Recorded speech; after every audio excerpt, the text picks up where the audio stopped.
Y está con nosotros en nuestros estudios Juan Carlos Eguren. El congresista Eguren tiene una participación permanente en la vigilancia de la ejecución del presupuesto y de los presupuestos regionales. El gobierno está buscando nuevamente retomar la iniciativa en lo económico y también en lo político. ¿No es cierto? Ha anunciado un conjunto de medidas para hacerle frente a la desaceleración económica y también desde Gana Perú ha surgido una propuesta parlamentaria para prohibir la reelección de los congresistas. Vamos a darle la bienvenida entonces. Flaco, ¿cómo estás? ¿Qué tal, Cecilia? Gracias por acompañarnos. Gracias por la invitación. Esta noche. ¿Qué significa la propuesta de Teófilo Gamarra? No reelección para los congresistas. ¿Es una manera de distraer? ¿Es una intención seria, cierta? ¿Qué significa? Bueno, en términos futbolísticos debe estar jugando en pared con Burga, ¿no? Porque la idea es de Burga. Entonces la lanzó el viernes y a los 3 días Gamarra ha hecho caso del líder Burga y ha presentado el proyecto, que va a tener un efecto distractivo, sin lugar a dudas, ocupará algún espacio en las noticias, reduciendo el espacio de otros temas mucho más preocupantes y relevantes, como ya prácticamente se ha evidenciado que hay una mafia de crimen organizado liderada por Martín Belaúnde del Ocio, ¿no? Con contactos y relaciones al más alto nivel de gobierno. Entonces están queriendo sacar pues bajo la manga temas distractivos, ¿no? ¿Por qué no debería prosperar esa idea, ese proyecto de impedir la reelección de los congresistas? Yo no digo que no como debería... político que eres y como militante de un partido organizado, orgánico, ¿por qué no debería prosperar? Las leyes, las normas se dan para regular situaciones existentes y corregir problemas. Entonces, primero hay que hacer el diagnóstico, ¿cuál es el problema? Y si hacemos el diagnóstico, en primer lugar comparativo a nivel global, la inmensa mayoría, no recuerdo un caso, de las democracias sólidas, consolidadas, no tienen impedimento en la reelección de parlamentarios, al contrario, están 30, 40 años, y en fin. Y esa es parte de su solidez y estabilidad política. En segundo lugar, no existe una problemática acá generalizada. El 80% de los parlamentarios no son reelectos.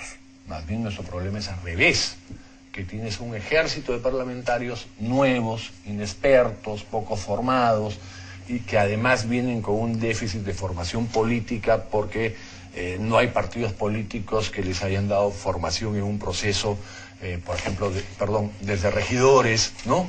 Sino son todos muy nuevitos y la curva de aprendizaje es pésima, ¿no? O sea, pierdes 1 o 2 años mientras van aprendiendo cómo funciona el sistema y cuando aprendieron bien, mal o regular ya están de salida. Entonces... ¿Pero es esa la razón o es el hecho de ir avanzando en una carrera política que le permita tener gente con mayores capacidades para la política, para el diálogo, para la negociación, claro, la alianza, el acuerdo, que es lo que se necesita, ¿no es cierto?, para prosperar? Como en todo, el Estado es una gigantesca corporación, es similar a una corporación privada, con obviamente sus diferencias naturales, pero tiene igual o más complejidad en su administración. En consecuencia, una empresa, la que fuese, Bacus, poner al vendedor de la noche a la mañana de gerente de la corporación, puede ser muy costoso. Seguramente el costo para la empresa va a ser muy alto.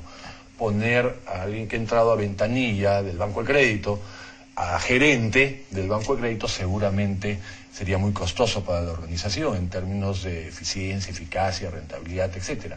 Es por ello que en la medida que las personas agarran expertise, terminan siendo mejores. En prensa, ¿no? Alguien que sale de la universidad, comienza a hacer periodismo, es diferente a manejar, dirigir un medio o tener un programa de opinión, que si no has generado experiencia, conocimiento, probablemente no seas exitoso. Y por otro lado, el otro análisis es que la inmensa mayoría, no sé si habrá alguna excepción, probablemente sí, pero la norma es que todos los problemas de corrupción, de escándalos, de sanciones éticas, de personas que se les expulsa del Congreso desaforados, normalmente son nuevos. Entonces, pero la parte interesante es que sí es bueno debatirlo, conversarlo, analizarlo y generar convicciones, ¿no? Porque hay muchos temas que los políticos tratamos de evitar porque no es políticamente conveniente y no hacemos el costo y el gasto de tratar de hacer docencia. Ahora, en el caso de Belaúnde Locio, y la relación con la estructura, digamos, orgánica, pues, ¿no?, del Partido Nacionalista y con todos los dirigentes más importantes, más conocidos, ¿qué deja? ¿Qué le deja al resto de la política? Porque estamos viendo aquí un tema complicado. O sea, hablamos también, desde el principio se habló de este señor como una suerte de operador, alguien que ejecutaba donaciones, presupuestos, dinero que llegaba, en fin. Entonces, ¿eso qué deja? Porque claro, estamos nuevamente hablando de una organización política alimentada con fondos no claros, por no decir ilegales. Siempre la presunción de inocencia tiene que ser una garantía en todos los aspectos, incluido la política. Sin embargo, esa presunción de inocencia se quiebra o se resquebraja, por lo menos, cuando aparecen una serie de indicios, ¿no? Y acá, en el caso de Belaúnde Locio, sobran, creo, indicios, no solo con la organización criminal de Orellana, que también hay vinculaciones con la organización criminal de Ancash, y ahora vemos con una organización criminal encargada de conseguir favores presupuestarios para ejecución de obras a determinadas empresas. Y no es un lobista aislado del núcleo de poder, sino es de los más cercanos, ¿no? Es amigo de la pareja presidencial, ha sido jefe de campaña, uno de los líderes de campaña, ha sido financista, y no solo de la pareja, sino con tentáculos en otras instancias. Uno de los ejemplos, con todo respeto y presumiendo bien, de la madre de un hijo de Belaúnde Locio, que era asesora directa, personal de Nadine hasta hace pocos días. Hasta ayer, ¿no? Antes de ayer. Hasta el sábado, creo. La renuncia se presenta el sábado ante la evidencia y constatación de que iba a salir el reportaje el domingo. Entonces, no estamos hablando pues de ningún personaje alejado del núcleo duro de gobierno y de poder. Entonces la presunción y la sospecha es legítima. No solo para la oposición, sino para cualquier persona independiente. Si unes estos cabos, estos hilos, se arma pues una maraña, ¿no? Ahora, cuando él desafía, cuando él usa la línea telefónica y ante una entrevista periodística, él desafía a los dirigentes, ¿no?, de su partido. Digan que no me conocen. A ver, digan. ¿No? Digan que no me conocen. Y todos educadamente se alinearon rápidamente y salieron a decir, no, sí lo conocemos. ¡Auch! Dijeron. Sí. Claro que lo conocemos, ¿no? O sea, acusaron el golpe, ¿no? Inmediato. Eso se llama extorsión. Advertencia, ya, a ver, vamos. Sí, advertencia. No. Les ha hecho una llamada de atención, ¿no? O sea, no vengan a hacerse los locos, no sean los disimulados, que yo tengo información que les puede perjudicar, ¿no? De alguna manera ese creo que es el mensaje. ¿Cuánto le va a costar al país? ¿Cuánto nos está costando ya como sociedad estos problemas que vemos cada vez más claros, que se enfrentan en todos los partidos políticos, ¿no es cierto? Es la intromisión, la penetración de la corrupción a través de los fondos, a través de los aportes, a través de las finanzas, ¿no es cierto? Entran a los partidos políticos. ¿Y cuánto nos va a costar? Porque esto va a reventar. Yo siento que la dirigencia del país está en una olla de presión, está hirviendo, está por terminar su cocción, y eso es muy peligroso. Es peligroso porque más allá del costo económico, que es altísimo, hay un costo social, un costo político que va robando nuevamente esa ilusión que en los últimos años comenzamos a sentir, a creer, a pensar de que el país estaba cambiando, estaba creciendo, que nos acercábamos al desarrollo, que podíamos ser capaces de construir un presente y un futuro mucho mejor. Y esas cosas son pues zancadillas, son golpes duros que van bajando la moral. Y cuando un país, un colectivo pierde ilusión, pierde credibilidad, pierde confianza, se desmotiva, entra en depresión, y tenemos lo que se refleja en el tema económico, por ejemplo, ¿no? Que no vamos a llegar ni al 3% este año. Entonces hemos caído de 8, 7, 6, 5 y ahora ni 3. Entonces, sin lugar a dudas, hay mucho daño. Y tú has tocado un factor que es corrupción, y en realidad hay más factores que confluyen en corrupción. O sea, tú tienes el primer lugar, probablemente, o más allá del orden, pero tienes dinero del narcotráfico, que penetra en la sociedad y dentro de la sociedad en su conjunto al Estado. Porque no solo es que corrompe el aparato estatal, lo corrompe a la sociedad en su conjunto, ¿no? Sicariatos, tráfico, etcétera. Tienes dinero del contrabando, muchísimo dinero del contrabando, que es que este gobierno se ha tapado un ojo y no ha querido ver, ¿no? El tema del Puno, por ejemplo, es un escándalo, entran centenas, no digo ya decenas, en las famosas culebras, 2 veces por semana, a la vista y paciencia de todos, y no pasa absolutamente nada. Tienes dinero de la corrupción propiamente dicha, de las coimas en el sector público. Tienes dinero de la tala ilegal, tienes dinero de la minería ilegal. Entonces es como un conjunto de afluentes que llegan a un gran río y el conjunto es corrupción, ¿no?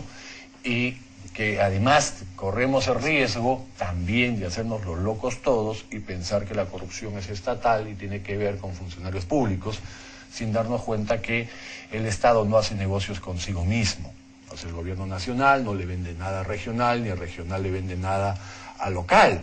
Toda la articulación es con el sector privado.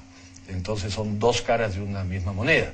Porque qué bueno sería, entre comillas, digo bueno, que la corrupción pues esté encapsulada, ¿no? Encapsulada en el Estado.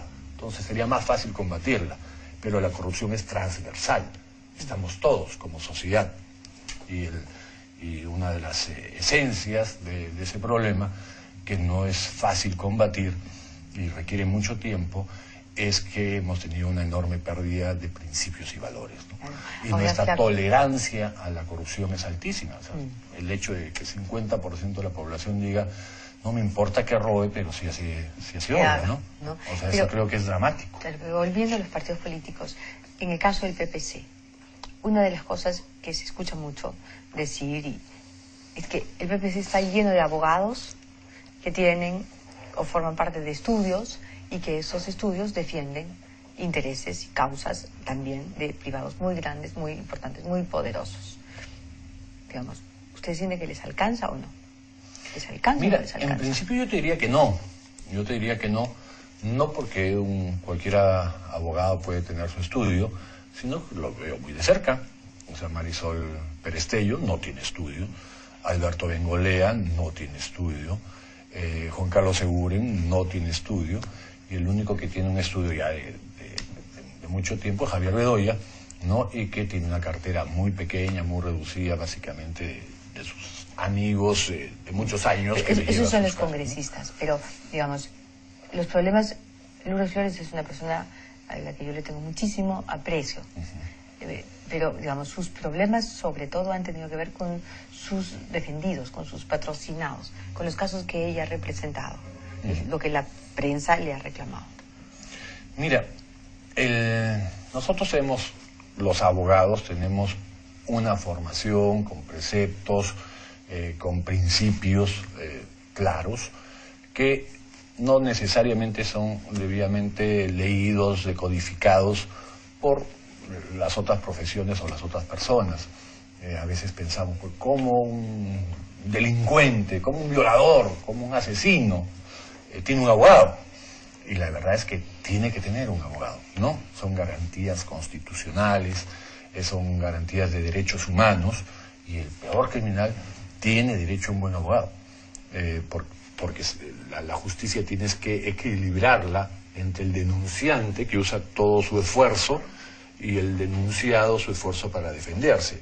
Si el denunciado, por más criminal, no se defiende, se rompe el equilibrio y los estados comienzan a tener un abuso del poder, ¿no? Y terminas, si una persona podría tener pues una sentencia de 10, que es la justa, podría tener una sentencia de 20, ¿no? Entonces, así funciona el sistema acá y en la China, ¿no? Porque la carrera de abogado no es una carrera propia del país, ni mucho menos. Ahora, ¿qué se puede hacer? Porque una de las cosas que hemos insistido en este programa y en muchos otros, y en la prensa escrita, es que se necesita descabezar, ¿no? Se necesita, en el caso de la Fiscalía de la Nación, en el caso del Ministerio Público, hay un problema gravísimo. Sí. Hay un problema gravísimo. Ahí el fiscal de la Nación es un sospechoso. Es el fiscal de la Nación. Y a la vista de todos, los demás poderes, como en el caso del Poder Legislativo, el fiscal de la Nación es un sospechoso. Entonces, por lo menos no debería salir, dejar el cargo, no debería presentarse una iniciativa, unir fuerzas para darle a la siguiente generación de fiscales la responsabilidad y sacar a estos fiscales, porque cada uno está más enredado que el otro. El tema que tocas es bien interesante. Yo he estado estoy muy metido en sacar un conjunto, un paquete orgánico para, desde el punto de vista normativo, arrinconar a la corrupción. Entiendo plenamente que con las leyes no es suficiente, ¿no? Pero sí es una herramienta. Es una herramienta. Y conversando con especialistas de la CONAPOC, por ejemplo, en el tema de delincuencia, llegábamos a la conclusión preliminar, si quieres, y puede sonar a decepcionante, que no hay mucho que hacer con los adultos delincuentes y reiterantes y reincidentes, ¿no? En realidad, los metes presos y cumplen su condena y salen igual o peor, y su posibilidad de reinserción es bien difícil. Y todo el foco como políticas de Estado tenemos que orientarlas a juventud, ¿no? Trabajar con los jóvenes, trabajar con los sectores de mayor pobreza, de mayor desigualdad, de mayor abandono, de mayor exclusión, que son las grandes canteras de los delincuentes. Veíamos, por ejemplo, no tiene mayor sentido hacer el mapa del delito, ¿no? Donde te sale la avenida Paseo de la República con no sé qué. Oye, pero ¿qué ganas sabiendo que ahí se cometen delitos? A las 6 de la tarde pasan en motos y rompen lunas. Entonces, en realidad te sirve poco. ¿Qué se está investigando ahora? Que es bien interesante. Y es un estudio que estamos haciendo en las cárceles. Se está estudiando dónde viven y dónde han vivido. Es decir, de dónde han salido los delincuentes. No dónde roban. Para ver qué pasa en esos barrios. Y cómo comenzamos a trabajar con los chicos, con los jóvenes que están a un paso de volverse delincuentes. En el caso de los fiscales supremos cuestionados, sabemos perfectamente de dónde vienen. Pero el concepto es el mismo. Por eso iba a eso. Porque nos acostumbramos a descabezar, pensando que la cosa va a cambiar mucho. Fuerzas Armadas, Policía Nacional, todo el tiempo descabezamos.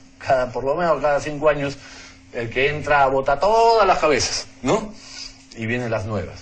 Y no cambia nada, porque todos vienen de la misma escuela, vienen del mismo barrio, con los mismos hábitos, con las mismas costumbres. Entonces, ¿el caso de la Fiscalía, crees tú? No quiero generalizar, ni mucho menos. Después tiene que haber buenos fiscales. Pero lo que hay que trabajar para tener buenos fiscales es la base. O sea, así como para luchar contra los grandes criminales, tenemos que evitar que los jóvenes se... Pero las dos cosas, ¿no, Flaco? Lo mismo hay que hacer con los jueces al inicio, totalmente hay que trabajar con las universidades. Pero en paralelo no podemos sostener Así es. que el fiscal de la Nación sea un sospechoso, pues no ahí puede. Entramos, y no pretendo correrme de tu pregunta muy clara. Creo que en esta etapa, si hay una institución que está gravemente herida, gravemente golpeada, es el Ministerio Público. Porque no podemos tener un fiscal que su nivel de credibilidad, de confianza, esté en el nivel que está, lamentablemente, el fiscal de la Nación actualmente. No, sumamente golpeado, con mucho descrédito, con 4 denuncias, creo, en el Consejo Nacional de la Magistratura, está siendo investigado como sospechoso en el Congreso, en la Comisión Ancash, está con el pedido de levantamiento del secreto bancario y del secreto de las comunicaciones. Entonces, realmente está en una pésima posición. Yo lamento, porque yo no sé si es culpable o no, no sé si es honesto o no lo conozco. Es un hombre que tiene, sin lugar a dudas, una trayectoria en la institución, debe tener méritos, pero le está haciendo mucho daño a la institución, ¿no? Probablemente sea inocente y una víctima circunstancial, ojalá, pero es un factor que corroe a su propia institución, porque cuando al interior de las instituciones el líder está tan debilitado, tan arrinconado, tan vapuleado, hasta la disciplina interna comienza a fallar, ¿no? O sea, entonces, ¿con qué autoridad ordena? ¿Qué puede hacer el Parlamento en este momento? ¿Qué puede hacerse desde, por ejemplo, en la bancada del PPC? Mira, el ideal desde mi punto de vista, es que la propia institución que tiene una organización de cúpula, donde están todos los fiscales supremos, evalúen el tema con seriedad, no cazar brujas, ¿no? Sino con seriedad, pensando en la institución y respetando la dignidad de las personas, pero las instituciones tienen que ser protegidas de manera especial, y mi ideal es que resuelvan el problema ellos mismos. El segundo nivel, el segundo paso, y que es un pedido y un llamado que hemos hecho desde la Comisión de Justicia, es que estas investigaciones que están en el Consejo Nacional de la Magistratura se resuelvan rápido. Nosotros no pedimos ni presionamos que se resuelvan en un sentido u otro, solamente que se resuelvan rápido, porque si es culpable se irá, y si determinan que es inocente, se fortalece el fiscal, ¿no? O sea, queremos que resuelvan, en el sentido que fuese, pero que resuelvan y resuelvan rápido. Y la tercera vía, si esto sigue complicándose, el fiscal de la Nación, el presidente del Poder Judicial, así como los ministros, son pasibles de acusación constitucional. No podría haber una acusación constitucional, pero para ello... ¿Y mantenerse en funciones? No, si procede la acusación constitucional, va acá el sujeto acusado, va acá en el cargo. Pero esto, obviamente, con un debido proceso y con algún tipo de pruebas, indicios más o menos contundentes, ¿no? Que den lugar a una porque tienes un proceso de acusación cuando había una infracción constitucional, que tiene que ser lo más objetiva posible. Vamos a ver, porque la verdad es que esta situación está muy fea, ¿no? Sí. No hay un humor en la ciudad, hay hedor. Y donde pones el dedo, capital, como verdad. se decía hace muchas décadas. Se sigue diciendo. Y se sigue diciendo, donde pones el dedo, salta la pus. Salta la pus. Gracias, Flaco, como siempre. Al contrario, por conversar con muchas nosotros. Gracias. Qué pena que la situación esté tan complicada que no podamos transmitir la alegría, el optimismo, que también es un componente que hoy necesitamos en el Perú. Te voy a decir una cosa. Porque no todo es malo. En tanto se comprometan más autoridades a luchar contra la corrupción, sí le estamos transmitiendo a la ciudadanía optimismo. O sea, el pesimismo es porque vemos que no hay compromiso, porque sentimos que todo el mundo se pone de costado, que todo el mundo está expectando. Ese es el pesimismo. Ahí está el pesimismo. No sé si tenemos un segundo para un enfoque. Tal vez, yo no sé si hoy hay más corrupción de hace 20 años, o 30, o 10, pero lo que sí estoy seguro es que hoy hay mucho más personas denunciadas, encausadas, procesadas y presas. Y eso me parece un síntoma de que la corrupción existe, pero un síntoma también de que el sistema se está autodefendiendo. Pero la mayoría de los corruptos no están presos, pues. No, hay corruptos presos, pero no son la mayoría. Pero hay mucho más de los que había antes, ¿no? O sea, te pido que analicemos ese enfoque. O sea, cuando hemos tenido 4 o 5 presidentes regionales o presos o fugados, ¿no? O sea, tenemos más de varias decenas de alcaldes presos o procesados. Claro, pero eso no salía, pues. ¿No? eso no nos anima. Pero lo que no queremos es tener autoridades. Sí, pero peor sería que la impunidad sea creciente. No, o sea, si hay delincuentes, si hay rateros, si hay sinvergüenzas, que estén procesados, que estén presos, y yo siento que ahí estamos avanzando un poquito.